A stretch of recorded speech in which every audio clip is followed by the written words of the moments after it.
മാ യുഖാലു ലക, പ്രവാചകരെ നിങ്ങളോട് പറയപ്പെടുന്നില്ല, ഇല്ലാ മാ ഖദ് ഖീല ലിറുസുലി മിൻ ഖബ്ലിക്, ഇല്ലാ മാ ഖദ് ഖീല മുമ്പ് പറയപ്പെട്ടതല്ലാതെ, ലിറുസുലി മിൻ ഖബ്ലിക് താങ്കൾക്ക് മുമ്പ് വന്ന പ്രവാചകന്മാരോട് പറയപ്പെട്ടതല്ലാത്ത ഒന്നും താങ്കളോട് പറയപ്പെടുന്നില്ല.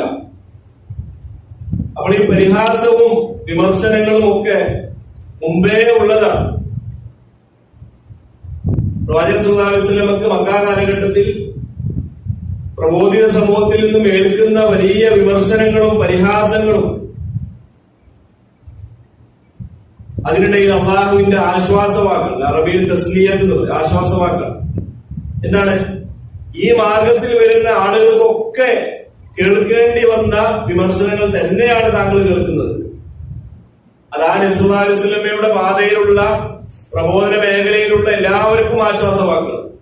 നമ്മൾ ആരും വിചാരിക്കേണ്ടത് സമുദായത്തിലൂടെ നമ്മൾ പോയിട്ട് അല്ലാഹനെ മാത്രം ആരാധിക്കണം, ഖുലൂ ലാ ഇലാഹ ഇല്ലല്ലാഹ്, ഈ പ്രപഞ്ചത്തിന്റെ നാഥനായ അല്ലാഹനെ മാത്രം ആരാധിക്കണം, സൃഷ്ടികൾ ആരാധിക്കരുത്, സൃഷ്ടി പൂജ ഒഴിവാക്കണം, അള്ളാഹുവിന്റെ വിധിവിലക്കുകൾ അനുസരിച്ച് ജീവിക്കണം, നന്മ ചെയ്യണം, തിന്മ ഒഴിവാക്കണം എന്നൊക്കെ പറയുമ്പോ എല്ലാവരും നമ്മളെ രണ്ടു കൈ നീട്ടി സ്വീകരിച്ച് ഇങ്ങനെ സ്വാഗതം ചെയ്യുന്ന ആരും വിചാരിക്കണ്ട.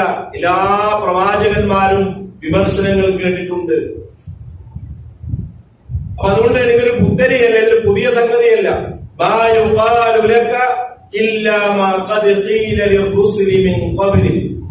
നബിയെ, താങ്കളോട് ഈ പറയപ്പെടുന്ന എല്ലാ വിമർശന വാദമുഖങ്ങളും മുമ്പ് പ്രവാചകന്മാരോട് പറയപ്പെട്ടതാണ്.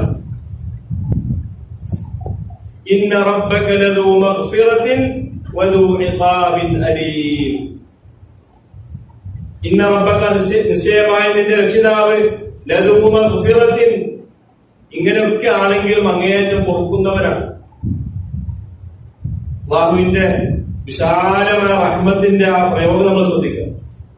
തന്റെ പ്രവാചകനെ പരിഹസിക്കുന്ന കാര്യം പറഞ്ഞിട്ട് ഉടനെ അല്ലാഹു പറഞ്ഞതാണ് ഇന്ന റബ്ബക ലദൂ മഗ്ഫിറത്തിൻ.